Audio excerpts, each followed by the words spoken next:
তো হ্যালো বন্ধুরা, তো আবার একটা নতুন ভিডিও নিয়ে চলে আসলাম তোমাদের সামনে। তো এই ভিডিওতে আলোচনা করতে চলেছি ইবিএফসিকে নিয়ে। তো ইবিএফসি একজন সেরা বিদেশি প্লেয়ারকে চূড়ান্ত করলো পরের সিজনের জন্য। তো কোন বিদেশি প্লেয়ারকে চূড়ান্ত করলো পরের সিজনের জন্য তো তোমাদেরকে এই ভিডিওতে বলবো। তো ভিডিওটা কিন্তু গুরুত্বপূর্ণ হতে চলেছে, তো পুরো ভিডিও দেখার জন্য কিন্তু অনুরোধ রইলো তোমাদের কাছে। আর ভিডিও ভালো লাগলে অবশ্যই একটা লাইক করে চ্যানেলটাকে সাবস্ক্রাইব করে দিও ইবিএফসির সমস্ত রকম আপডেট হওয়ার জন্য।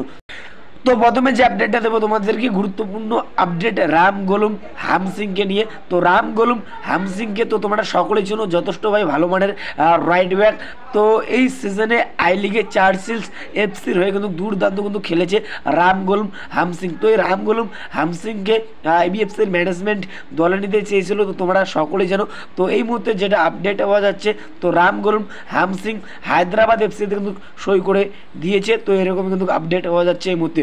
তো রাম গোলম হামসিংকে আমরা পরের সিজনে আইএসএলে হায়দ্রাবাদ এফসির জার্সি গায়ে কিন্তু খেলতে দেখতে পারবো। তো এরপরে যে আপডেটটা দেবো তোমাদেরকে গুরুত্বপূর্ণ আপডেট জনি কাউকে নিয়ে। তো জনি কাউকো বর্তমানে আই লিগের ক্লাব ইন্টার কাশির সঙ্গে কিন্তু যুক্ত রয়েছে। তো তোমরা সকলেই জানো। তো এই সিজনে ইন্টার কাশির হয়ে দুর্দান্ত কিন্তু খেলেছে এই জনি কাউকো। তো যে কটা ম্যাচ খেলেছে আই লিগে অসাধারণ কিন্তু খেলেছে। তো প্লেয়ারটার পায়ে কিন্তু খেলা রয়েছে। তো প্লেয়ারটা ভালো কোয়ালিটির কিন্তু বিদেশি প্লেয়ার। তো প্লেয়ারটার মেন পজিশন হলো সেন্ট্রাল মিডফিল্ডার। তো সেন্ট্রাল মিডফিল্ডারের পাশাপাশি কিন্তু ডিফেন্সিভ মিডফিল্ডার কিন্তু খেলতে পারে এই জনি কাউকো। তো ইন্টার কাশির সঙ্গে এই বছরই 2025-এ 31 মে কিন্তু কন্ট্রাক্ট কিন্তু শেষ হয়ে যাচ্ছে। তো তারপরে কিন্তু ফ্রি প্লেয়ার হয়ে যাবে। তো যে কোনো ক্লাব চাইলে কিন্তু এই জনি কাউকোকে কিন্তু সই করাতে পারবে। তো তোমরা সকলেই জানো।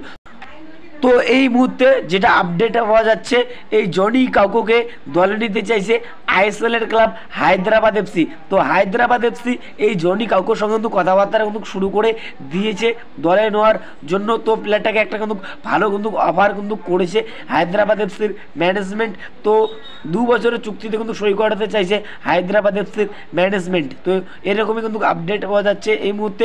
তো জনি কাউকোর সঙ্গে কিন্তু কথাবার্তা কিন্তু শুরু করে দিয়েছে। তো এখন এটাই দেখার বিষয়, জনি কাউকো হায়দ্রাবাদ এফসিতে যোগ দেয় নাকি আইএসএলের অন্য কোনো ক্লাবে যোগ দেয়। তো এখন এটাই দেখার বিষয়।